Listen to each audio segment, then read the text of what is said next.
तुमको क्या लगता था नहीं लौटेंगे? तुमको क्या लगता था नहीं लौटेंगे? गलत। जब तक तोड़ेंगे नहीं तब तक छोड़ेंगे नहीं।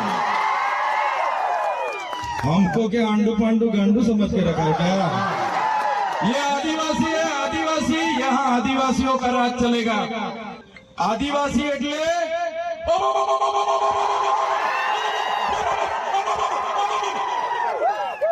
आदिवासी છે।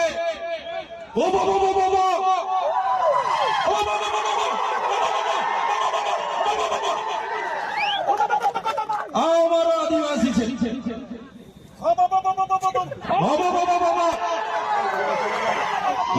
એટલે આપણા દેશમાં આપણું રાજ, આપણા ગામમાં આપણું રાજ। આ ઉભો ઉભો આદિવાસી સિવાય કોઈની તાકાત નથી કે ઉભો ઉભો કરી શકે। આદિવાસી જ કરી શકે, આદિવાસી જ કરી શકે।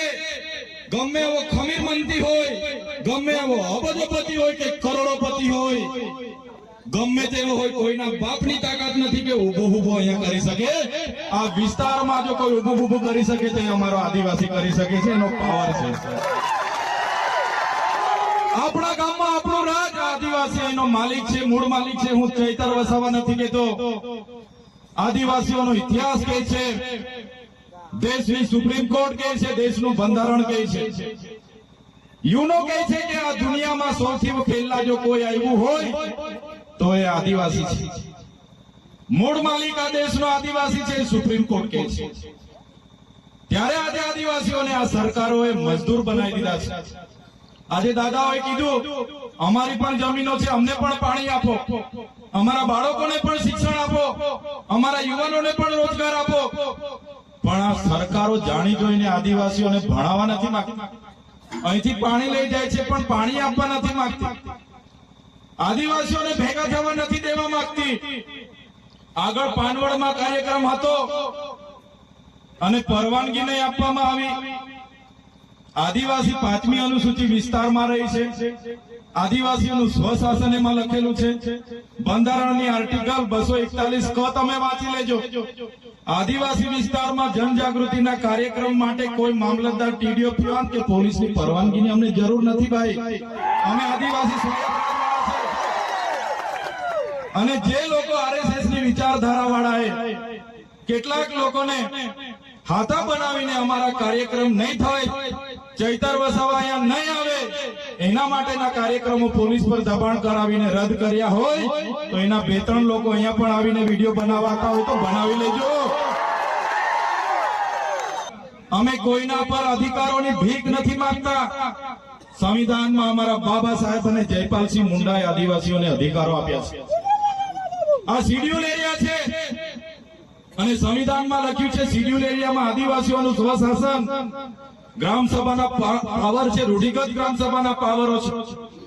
ત્યારે આજે અમારા આદિવાસીઓને પાર્ટીઓના નામે લડાવવામાં આવે છે, ધર્મ સંપ્રદાયના નામે ભાગ પાડવામાં આવે છે, નવા જૂના નાના મોટા સંગઠનોના નામે વેચી દેવામાં આવ્યા છે। ત્યારે મારા યુવાનોને જાગૃત કરવા માટે અમે આવ્યા છે। આજે તમે જોઈ લો, આદિવાસી એટલે કોણ?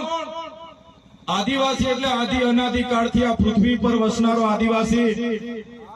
આદિવાસીઓનો ઇતિહાસ તમે વાંચી લેજો। મોહનજોદડો હડપ્પાની સંસ્કૃતિનો ઇતિહાસ વાંચી લેજો।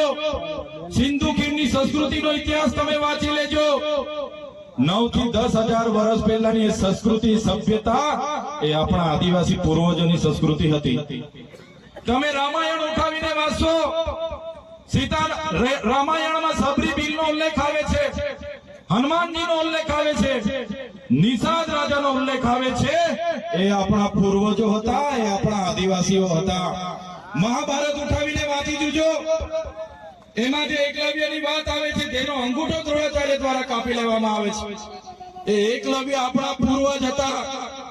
તમે મહારાણા પ્રતાપનો ઇતિહાસ વાંચો, જ્યારે અકબરે મહારાણા પ્રતાપના ચિત્તોડગઢ પર કિલ્લાનો ઘેરાવો કરીને બેઠા હતા, ખુદ મહારાણા પ્રતાપના પોતાના ભાઈ એમની સાથે નહોતા, ત્યારે પૂંજાબિનથી સેના લઈને એમની સાથે ઉભા હતા।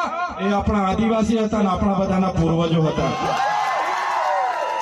તમે શિવાજી મહારાજનો ઇતિહાસ વાંચી લેજો, જ્યારે ત્યાં મુગલોના આક્રમણો થયા શિવાજી મહારાજ સામે ધનુષ ધારી જે દુદાબિલની સેના હતી તે આપણા પૂર્વજોની સેના